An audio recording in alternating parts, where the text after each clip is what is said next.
Welcome to Home Dad Chat, brought to you by the National At Home Dad Network. My name is Brock, My name is Danny. and we are here to talk about life as stay at home dads. So sit back, relax, and enjoy the show. No, I don't want much. I even love handmade crafts made of macaroni. Come on now, you should know me. Times I might eat too much. No worry about my weight, got the dad bod rocking on me. Sketches on my feet, cargo shorts look good on me. I'm a dad, that's what I do. Hey, everybody, welcome back to the show. That's right, I'm back. I'm not better than ever, but Better at than least, ever. No, come on, better than ever. my toes are definitely better than they were, so we're good there. But I heard you talking smack about me to Jeremy, trying to call me old. Are you kidding me? You got 10 years on me, sir. But I get it. I I'm definitely vintage, man. I'm I vintage. All I right. know. I understand. And it's hard.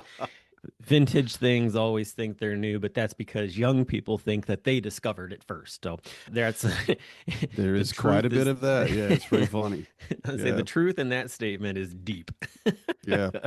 Like teenagers know everything, and it's amazing. And they'll say stuff, and I'm like, "Yeah, is that the way you feel?" Okay. Dad, Teenagers are I've that way for thousands of years, but okay, you sure, you sure. got Yeah. this. Yeah, you the Dad, I man. found this really cool thing that spins around and you put a needle on it and music comes out of it. Oh yeah, vinyl record, Right, yeah. Oh, you know about that? Do we know about that? We made that. right. Jeez.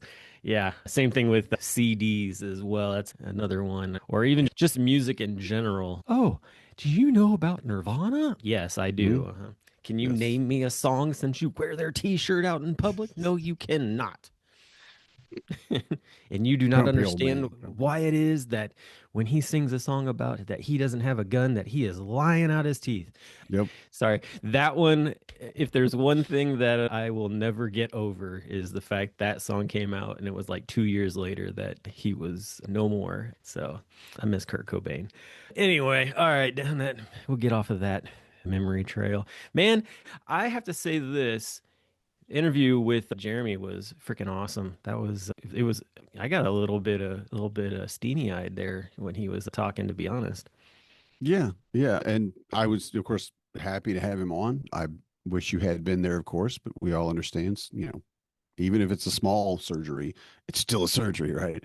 But yeah, I mean, Jeremy makes it easy, honestly, because he's a lot like a lot of guests we end up getting, and myself, I think possibly too. You just get them started. You just push them in the direction, and they'll just go, and they will talk and talk as much as you will let them, and it won't ever really be it might be this way for me, but it won't be like anything unnecessary or useless. It's all really germane to the conversation and keeps right in that the reason we're here kind of feeling. And so, yeah, Jeremy's a great guest. Again, I think I maybe directed him with a question or something maybe three times in what 45 minutes.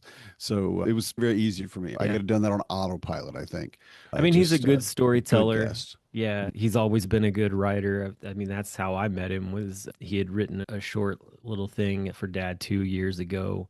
So, Yeah. yeah, I'm excited to hear what he has to say on when he gets his moment at the microphone. He always comes, well prepared, and it's always just a memorable experience. So, I definitely felt you could feel like there's more to what he's going to talk about, even though he did talk about quite a bit in the interview.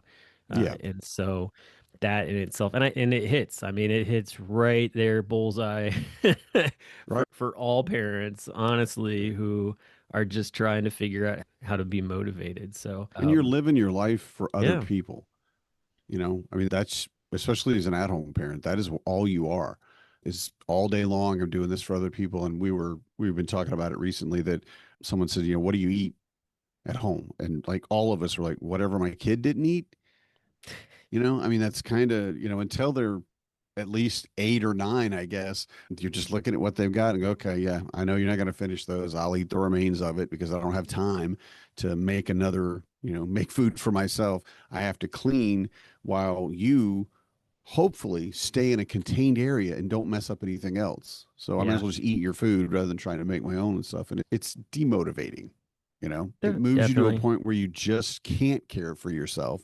And we're taught a lot to not care for ourselves, especially growing up with men. It's just more, no, this is, you know, you are the strong, silent type. You're last. You put everybody else first. And that's parenting too. You put everybody else first. And I mean, I think we all know self-care is best care, but do we do it? You know, is it actually something we do? So getting that motivation to stick to your, why am I doing this? Why am I working out? Why am I reading these books? Why am I doing whatever it is that I'm doing? And I love that Jeremy has that kind of a spin on just about anything you're dealing with. If you want something done, it's not, doesn't have to be fitness. It doesn't have to be diet. It could be, one of the things he mentioned was your household budget. If you want this to be better, you figure out why you want it to be better, and then you make it better. So one of the things that stuck out with me, I tend to, when I watch things or listen to things, like if I hear something, I've got to do a little bit of Googling and to see where things track on that. And one of the things that he had mentioned was talking about how, you know, he just wants to get down to 300 pounds, and, you know, he doesn't think that he'll get anything past that or whatever, or what and stuff. And I was just like, is that really true? Can you really not get past that? And I looked it up, and basically what I read was that a person that is his height can easily get below 300 pounds. Like, it's just you have to continue the path you're on, and calorie deficit and stuff like that, and you can definitely make it happen. And I think that as he goes through his journey, I feel, you know, if that's what he wants to do, like, it's not a closed door when he hits that mark of 300, if he wants to get below it, type of deal. But I do understand, like, the whole idea was to get below a certain weight health wise to be able to longevity of life and be there for his family and things like that. So totally get that. I was just like, oh, come on. I don't take that as the final answer to this thing. If you want to get lower than that, like, you can do it. But you got to understand, a lot of times it's not losing fat that's the problem. When you're that big, you have a lot of muscle. I mean, that's just, I mean, I knew a guy, he's a stonemason, and he's a tree trunk. He is 5'8", I think, and he weighs 400 pounds. And not a stitch of fat on him.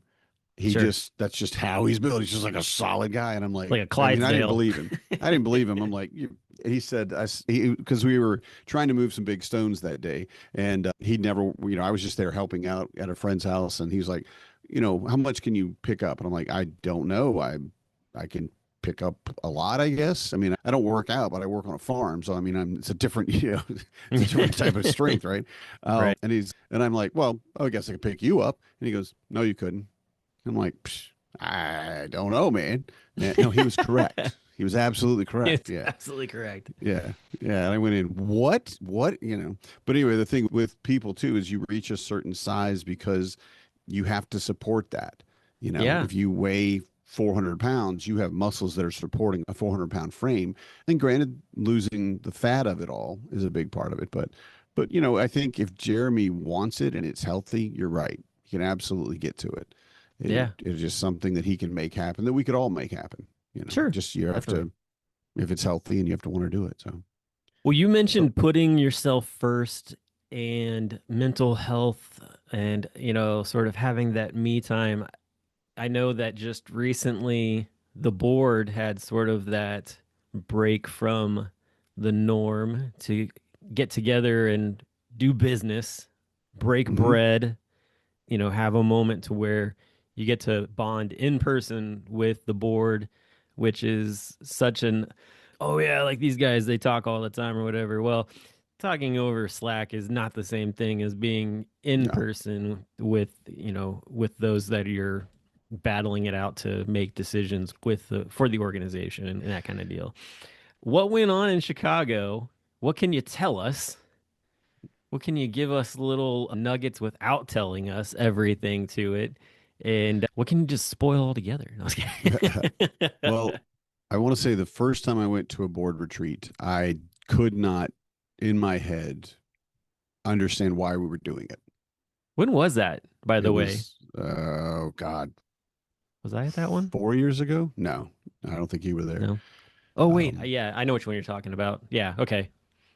I don't remember where it was off the top of my head. I remember the house. I remember what it looked like. I mean, there was a fire pit in the back and things like that. But it was by But a it wasn't lake in and this. It wasn't in the by a city lake, but where we downstream. were having the convention, though, like No, we've been doing in the no. past. We, So. yeah, we really weren't doing that at that time. We would Yeah, find a place where that was convenient, which is still kind of what we did. I mean, Chicago was more convenient than anything else for the majority of the org. So basically, the place we can reach with the fewest amount of people needing to spend a lot of money, basically right. plane tickets. And in this case, it was Chicago, which was great. It's usually about a 3 hour drive for me. So it was, no, wait, three and a half, something like that. But anyway, it's great, which didn't happen this year, but that's okay. And going out there is basically an opportunity to, again, talk face to face. And again, I love Zoom. I love videos. I get a lot out of it. And I couldn't understand it. Like, we're spending the org's money to rent a house, Verbo or whatever. I don't know why we would do that. And from that day, that weekend on, and every year, I've been 100% behind it because Yep. the difference in what we're able to do in that time and the fact that you work. I mean, we got started a little after 8:30 on Saturday. We were trying for 8:30, but we were still making, well, we weren't, but Jeffrey Bernstein was making breakfast for us. It was amazing. Some really good pancakes and basically an egg and chorizo hash kind of thing. I don't know if it'd Mm. be hash really, but it was delicious. And getting started about 8:30, and we worked all day. We had to take a break just after about 12:30 or so to just stop and just, okay, stop.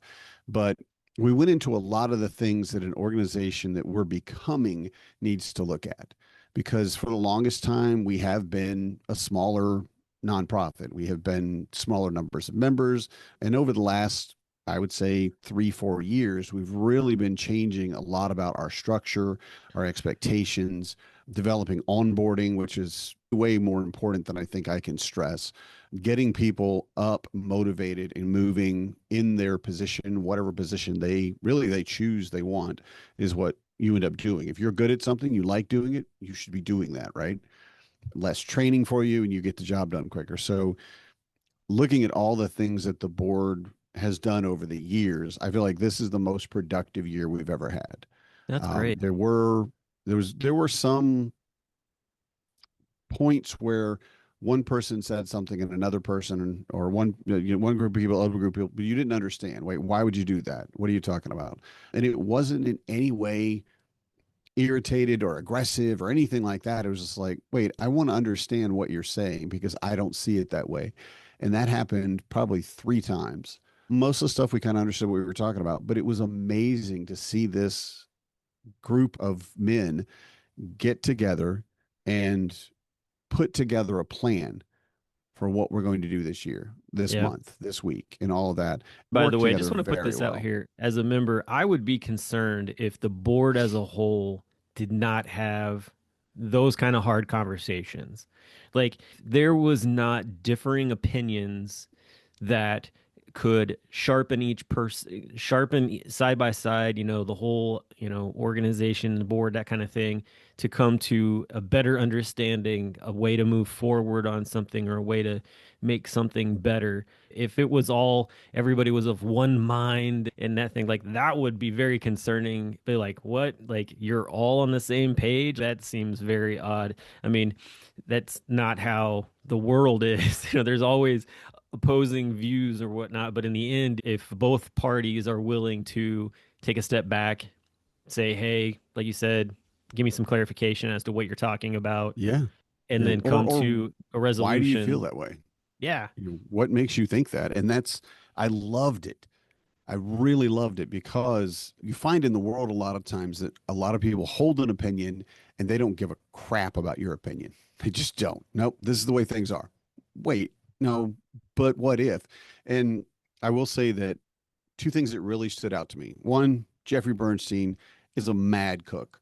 I think we all know Matt is amazing, I mean, he's a food but scientist. You better be a mad cook. Jeffrey, yes, yeah. And they came in, they cooked with just basically what we had.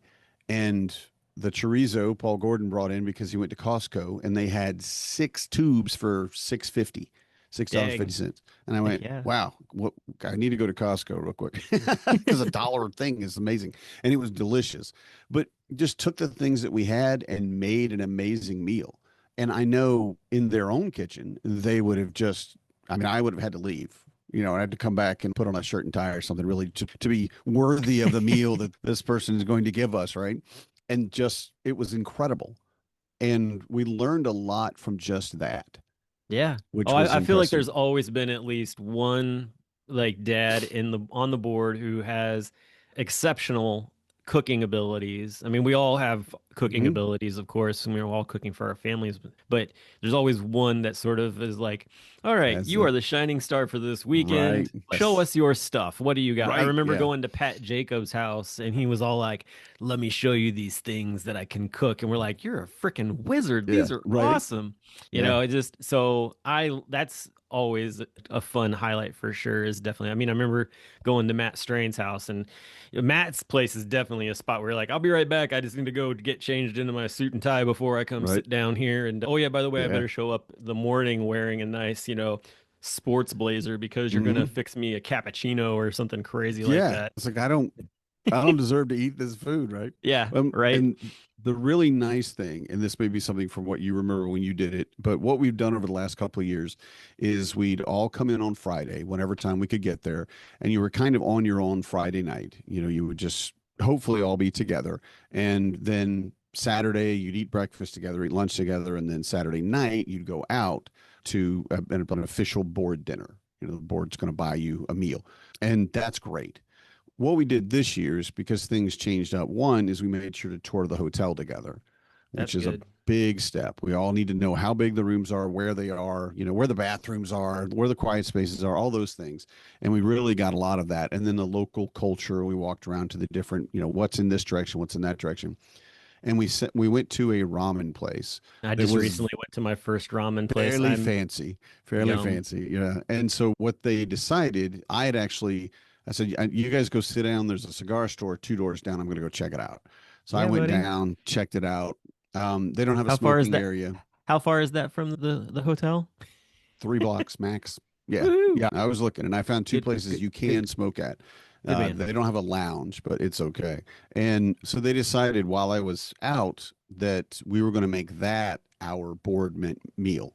It's like we're going to have the Friday night is the meal that we all sit down together at a place at a restaurant. So what happened from that is that Saturday we had lunch together, and again Jeffrey made incredible sandwiches, and then we had dinner in the house.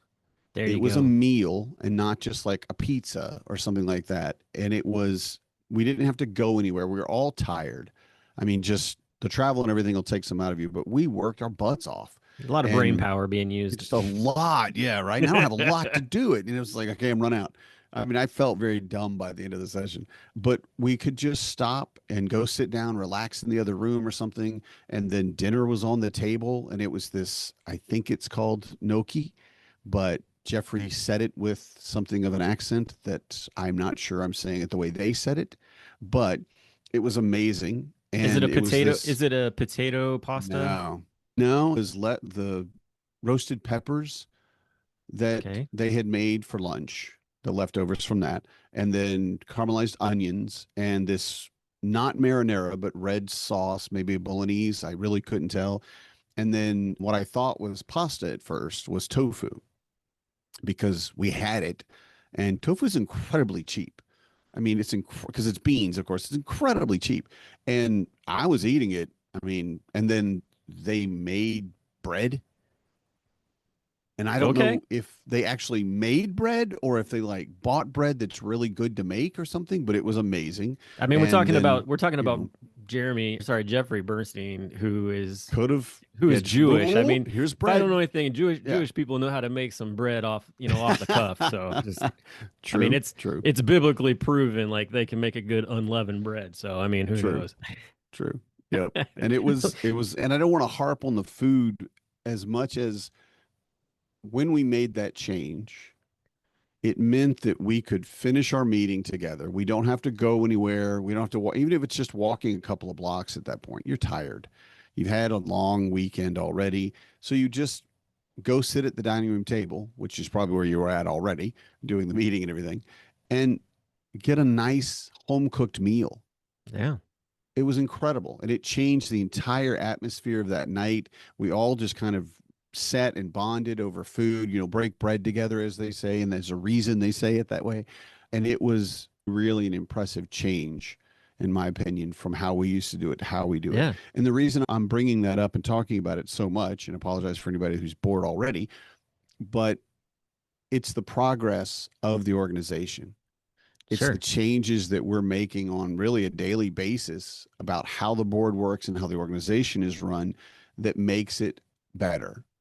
There was such a feeling of community Yeah. around that table. We had worked all day together. We'd made progress on so many things.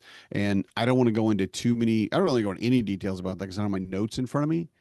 And I just want to tell everybody, if they didn't know, Wisconsin kind of got hit by the snow, and it took me almost 7 hours to get home instead of maybe the three, might have been four, because I rode with Dale back to his house and back up because it was a blizzard.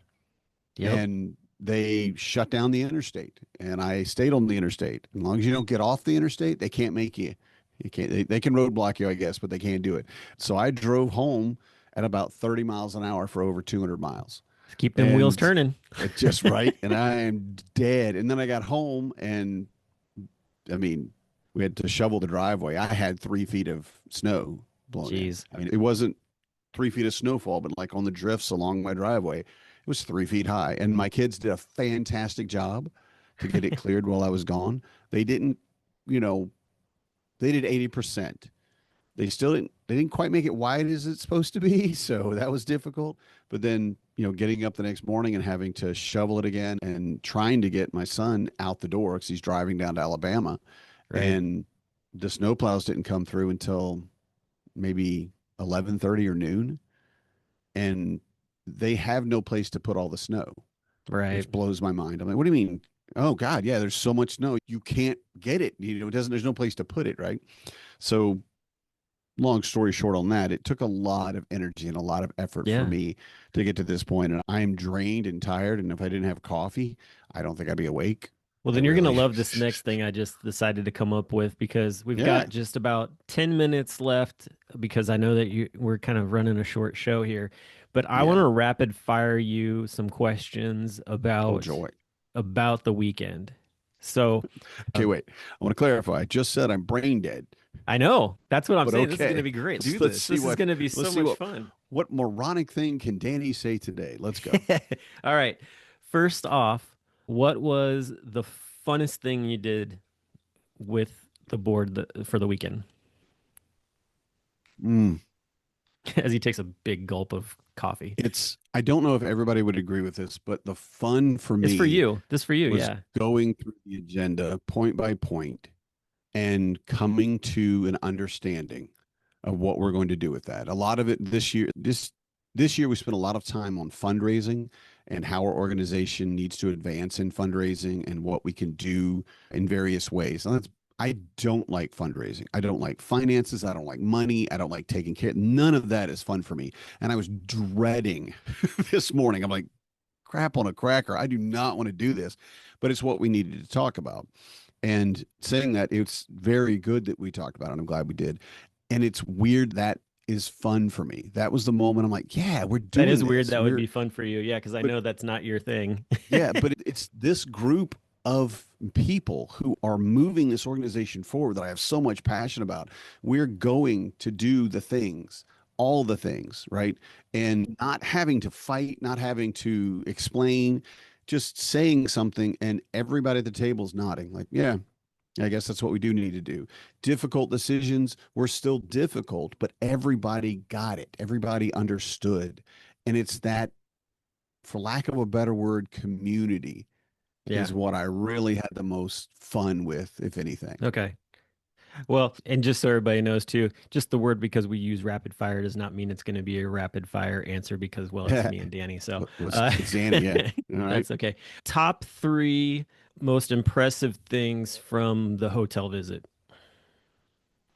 First would be the lobby and the entrance up into, they've got basically a waterfall with stairways going around both sides, and then up into a mezzanine where you sit and eat and all the tables are, which is of course open, the full height of the hotel in the middle. And it's the perfect place to do a group photo. Of course, that's up to a photographer to figure out for real, but I am as a non-photographer. We're walking out, and the sun would be on the other side of the building behind us. The sun's not going to be there, but it was bouncing off the building across the street and shining in to where we were standing. And there's got to be a moment in there where the sun is just perfectly aligned to make that picture beautiful. So that was very impressive to me. Second is the breakout rooms themselves, two of the breakout rooms, one of which will be the beer share room. And they are just, I think, really well set up, because the beer share room will also have a small area overlooking the lobby that we're going to be able to, they'll rope off for us, where the beer share guys can basically be in the room, but also step out if they need a little bit more quiet, or if they just need to, I don't know, just hang out with a friend and talk for a minute, and you wanted to get out of the massive rush that is the joy of beer share. And I think that is just a perfect room for the beer share, and I really hope they enjoy it. And then last is that all the rooms are suites. I thought that was very cool. We went up to see one of them that was the king room, and it's great. They had a renovation about 2 years ago, I think. The room's looking nice. They're all fairly modern. So is this like you me. walk in, there's sort of like a sitting area, and then the bedroom is in the back? Sitting area nice. with a little, the little mini fridge and what have you in the bathroom beside it. And then beyond that is another room that you can shut the door, Yeah. and that's your bedroom Is or it, whatever. are there hideaway bed couches in that Yep. area too? Oh, nice. Yep. That's really great too. Right. That's probably most one of of the the best things I rooms- love about the hotels that we've been at in the past. Yeah. And these are the kind too that have a window into that hallway and open area. So you basically can see out through the front of your hotel room into the, well, you Okay. just see, but we've been in hotels like that before, but basically every room has a window inside and outside. And it was just really Yeah. cool light and just brighter than what Those are you fun might too, though, expect. because like I've always loved those kind of rooms, because you could have a group of guys like hanging out in there, just chatting it up or doing something like playing board games or whatever it is. And if somebody walks by and, oh, there's some of my crew, like knock on the door, or if the door is open, Yeah. and be like, hey, what's up? Right. It's just kind of got that really welcoming feeling to it, and not feel so Yes. shut off or anything like that. So that's awesome, man. That sounds really cool. So, all right, so we've got a little bit of Jenna thing. Is there anything you can give us a little bit of a sneak peek of something that's coming down the lines that has to do with Home Dad Con that we don't know about yet, or that hasn't been really like? You got any well, little? This is something that we've talked about over the years that was really well received, and we're making it again in a different venue, basically, but a talk about sex and intimacy. Okay. We're going to have a breakout. Yeah, we haven't done that since Cincinnati. So. Yep. So we have a breakout with 2 psychologists that are coming in, 2 therapists. Everybody that's been to the convention the last couple of years know Amy Dell and Jordan Brown. Yeah. They are fantastic, amazing, incredible people, and they're just so good at what they do. And then also they're willing to come back, which I love, because you never know. You never know how weird your friends are when your other friend group shows up, right? So I love that they're willing to come back. And I really feel like we need to have more discussions about sex in general, yes, and like the physical act and what have you. That's that's a thing, but also intimacy and love languages and how to talk with your partner about what you want and what they want and what's best for the two of you and what have you, and that building that trust and honesty on. It's 99%. We just have to get them to fill out the speaker form that I've sent them twice now and turn that in, and then it's official. Yeah. So that's a little sneak peek that I'm excited about, and I think a lot of our members will probably get a lot more benefit out of than they might realize. Any extracurriculars been sort of figured out yet? Well, yeah, we do have don't know what how much I could tell you, because it's not my thing to do, but we're not doing the standard beer tour, brewery tour. We're not going to rent a van, but there is a Chicago staple of a big barrel truck that will take you to a couple of breweries. Okay. And you can have your so it's for the guys that are into beer. And this is why I shouldn't talk about this because I'm not. That's they're okay. I said very this. excited. You just needed to give us just They're a little very sliver, excited. sliver. That's all. I was just wondering, since we're so close to the river, if we're going to get another riverboat experience like we did like we did down in San Antonio. Don't have anything confirmed, but I will say we do have money set aside for more exciting or better extracurriculars. So we'll Yeah. see how that works. I don't know if I want to do that because that river was green this weekend, and it was Hey, that really river was odd. green for a purpose. Okay, I know, love but that it was that river weird. goes green. Odd. I'm like, what? What happened? What I thought And was then funny was everybody's the like, amount of Borgs that got confiscated from people. That was hilarious. And just seeing these cops just dumping out all this liquor onto the streets. It was like Yes. prohibition all over again. Yep. And I learned that people there are called the Chirish. Oh, really? That's a Yes, new one. and I didn't know that. It is, I mean, it was on a billboard. It was Okay. Delvin Valera lives down there, and he confirmed. Yeah, they call themselves the Chirish, the Chicago Irish. And I'm like, it's not Okay. Shirish like Chicago. He's like, nope, don't do that. It's Chirish. You mess it up, and the Irish will let you know you messed it up. But Wow. it was Okay. wonderful to see because we were right there in the time before, St. Patrick's Day and all that. And that's, of course, why the river was green. It was amazing to just see and feel the energy. Oh, that around atmosphere the is crazy city, down there. Yeah, you know, I've been and there it- before. and they weren't even partying yet. It was just more, yeah, we're going to do a thing. It was Mhm. just so very cool. Oh, Yeah, it was that good. sounds like the Irish. They do it all. It's got a very nice slow taper, and then it just takes off like a rocket. So Yeah. I've been there and experienced that firsthand. It's quite amusing, honestly, to see some of the things that go on in that weekend for sure. We're going to have a great convention. I'm looking forward to it. It sounds like it's going to be great, and I think that there's some other things coming along the way as we walk up to it that are just going to build that up. So, hey, right before we go, we have a guest for next week coming on. Mhm. I'm really excited about. He's one of the guys that lives really close by me, and he's been on the show before. And he's actually coming back to be a speaker this year again. And he's going to be doing a breakout called Raising the Future Workforce, talking about how at-home dads can build capable, work-ready humans, which we are all trying to raise those in our houses so that they don't Right. stay in our houses for sure, get them out there and, or whatever, Yeah, I I'll keep don't- mine at I- home. I don't care. I don't want mine to stay with me, but that's just me. So that's the difference between you and I in some ways. So it's always good. But we're Oh, going to I- have Matt yeah. Lofi on the show. So Matt's Yeah. going to come back, part of the Dad Ass podcast, and talk Yeah, with I him miss Matt about. and Sean. Yeah, and I mean, his background is basically working with the workforce in Columbus, Ohio, and so Yeah. it'll be really And- interesting to just hear from him. The reality of not only training our kids and teaching them, but the reality that there are a lot of us who will be going back into the workforce outside the home, Right? and just how do I teach my kids to do this and to do it as well as they possibly can? So, yeah. And I like Matt too. He's a good speaker and I enjoy talking to him. So that'll be fun. Yeah. And he knows a good cocktail or bourbon or two from, so that's One or the two. other. Yep. Yeah, one or two, definitely. So cool. Well, hey, we're going to make this a short show. We'll be back next week, like we said. And until then, y'all have a great week, and we'll talk to you again real soon. Good night, everybody. I'm a dad, that's what I do.